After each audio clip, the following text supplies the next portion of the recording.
नमस्कार. निसर्ग राजा हवामान अंदाजात आपणा सर्वांचं हार्दिक स्वागत आहे. आज 3 जुलै 2026 आहे. आजपासून तर 8 जुलै 2026 पर्यंत राज्यात राज्यव्यापी पावसाची शक्यता आहे. जवळपास हा झडीसारख्या स्वरूपाचा पाऊस राहील. काही ठिकाणी उघडझापीची झडी राहील, काही ठिकाणी संततधार पावसाची शक्यता राहणार आहे. त्याचं कारण म्हणजे बंगालच्या उपसागरात एक लो प्रेशर बनलेलं आहे आणि एक अरबी समुद्रात. या दोन्ही समुद्राचा प्रभाव हा राज्यावर आणि राज्यव्यापी पावसावर होणार आहे. त्याचं कारण म्हणजे सध्या निम्बो स्टेटस ढगांची निर्मिती होणार आहे. निम्बो स्टेटस म्हणजे निम्बो म्हणजे सतत पाऊस देणारा आणि स्टेटस म्हणजे सारखा पसरलेला, थरासारखा पसरलेला धुरकट रंगाचा किंवा काळसर गडद रंगाचा, राखाडी रंगाचा हा ढग असतो आणि या ढगांची निर्मिती होणार आहे. बहुतेक वेळा या ढगांमधून सूर्याची किरणे ही खाली येत नसतात. ह्या ढगांची जाडी ही अनेक किलोमीटरपर्यंत या ढगांची जाडी असते आणि सलग हलका ते मध्यम पाऊस, कित्येक तास पाऊस, दीर्घकालीन पाऊस या ढगांमध्ये असतो. मेघगर्जना नसते या ढगांमध्ये. त्याच्यामुळं हा जो पहिले आपण जो ढग होता हा क्युम्युलोनिंबस ढग होता. या क्युम्युलोनिंबस ढगांमध्ये काय होत होतं, भाग बदलत बदलत पाऊस पडत होता. आता तसं नाही होणार. आता सर्वदूर पावसाची शक्यता. निम्बस स्टेटस ढगांचं असं असतं की सलग पाऊस देणारा ढग असतो. त्याच्यामुळे राज्यात राज्यव्यापी पावसाची शक्यता आहे. कारण की बऱ्याच ठिकाणी लो प्रेशर हे आता जर बघितलं तर 1004 हेक्टापास्कल दाब आहे, 1005 हेक्टापास्कल, काही ठिकाणी 1002 हेक्टापास्कल दाब आहे. तर हा दाब जवळपास 5 तारखेपर्यंत 998 999 हेक्टापास्कल दाबपर्यंत येणार आहे आणि तेव्हा मात्र बऱ्याच ठिकाणी वाहुनी स्वरूपाचा, मुसळधार स्वरूपाचा पाऊस होण्याची शक्यता राहणार आहे.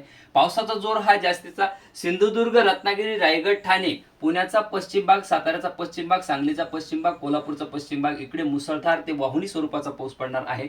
तर बाकीचा हा जो आहे इथे मध्यम स्वरूपाचा सोलापूर आणि धाराशिव, लातूर, बीड, जालना, परभणी, हिंगोली, नांदेड इथे मध्यम ते जोरदार पावसाची शक्यता आहे. 10-20% भागांना वाहुनी स्वरूपाचा. छत्रपती संभाजीनगर जिल्ह्यात पावसाचा जोर जास्त राहणार आहे. बऱ्याच ठिकाणी वाहुनी स्वरूपाचा, काही ठिकाणी मध्यम स्वरूपाचा पाऊस राहणार आहे. छत्रपती संभाजीनगरच्या वैजापूर, गंगापूर, पैठण, सिल्लोड, सोयगाव, फुलंब्री, कन्नड, प्रॉपर छत्रपती संभाजीनगर, खुलताबाद या सर्व भागांना मध्यम ते जोरदार, कमीत कमी चांदणबरी पासून ते वाहुनी स्वरूपाच्या पावसाची शक्यता ही छत्रपती संभाजीनगर जिल्ह्यात आहे.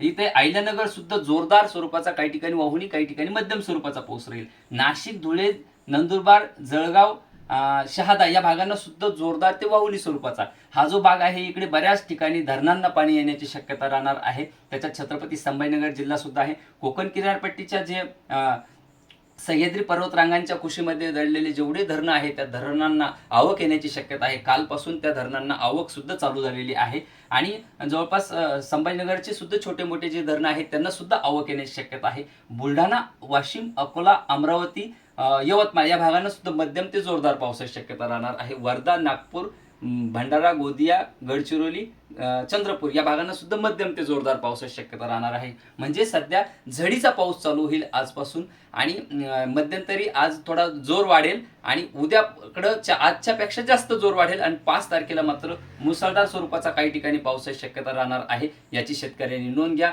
माझं नाव रवींद्र चांगदेव डमाळे. मी मुक्काम पोस्ट धोंदलगाव, तालुका वैजापूर, जिल्हा छत्रपती संभाजीनगर येथील राहणार असून माझ्या चॅनलला तुम्ही सबस्क्राईब करा जेणेकरून तुम्हाला वेळोवेळी हवामानाविषयी अंदाज मिळेल. धन्यवाद.